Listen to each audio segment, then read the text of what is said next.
രചനാ സാഹിത്യവേദിയുടെ ആഭിമുഖ്യത്തിൽ സാഹിത്യ ചർച്ച സംഘടിപ്പിച്ചു. ചിറ്റൂർ ബസാർ സ്കൂളിൽ നടന്ന പ്രതിമാസ സംഗമത്തിൽ ടി വിജയമ്മയുടെ കവിതാ സമാഹാരമായ പലകാല കവിതകൾ പ്രകാശനം ചെയ്തു.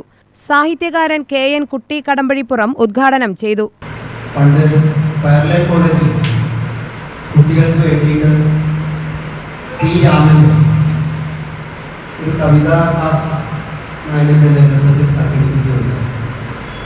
അതിലാണ് ആദ്യമായിട്ട് രചനാ സാഹിത്യവേദിയെ പരിചയപ്പെടുന്നത്. അതിനുശേഷം ഒരു 3 വർഷങ്ങൾക്ക് മുമ്പ് ചിറ്റൂരിൽ വെച്ച് തന്നെ സംഘടിപ്പിച്ച പാലക്കാട് ജില്ലയിലെ കുറച്ച് ആളുകളെ ആദരിക്കുന്ന ഒരു പരിപാടിയുണ്ട്. രചനയുടെ ഒരു ആദരവ് എനിക്കും അന്ന് കിട്ടുകയുണ്ടായി.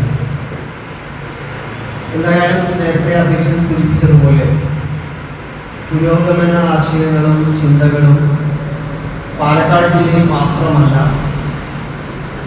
നയനൻ പാലക്കാട്ടിൽ നിന്ന് ട്രാൻസ്ഫറായി പോയി കോട്ടയത്ത് കൂടി അദ്ദേഹത്തിൻ്റെതായ ഒരു അഡ്രസ് രേഖപ്പെടുത്തുകയുണ്ടായി. ടി വിജയൻ അധ്യക്ഷത വഹിച്ചു. കവിയരങ്ങും സംഘടിപ്പിച്ചു. കവികളായ നയനൻ, ചാമുണ്ണി, സീതാലക്ഷ്മി, സ്മിതാദാസ്, സുജ, ഹരി ആനക്കര, പ്രിയങ്ക പവിത്രൻ തുടങ്ങിയവർ കവിതകൾ അവതരിപ്പിച്ചു. കുഞ്ഞിക്കണ്ണൻ പ്ലാങ്കൊമ്പ്, സീതാലക്ഷ്മി കുനിശ്ശേരി, പുരുഷോത്തമൻ പുതുശ്ശേരി തുടങ്ങിയവർ സംസാരിച്ചു.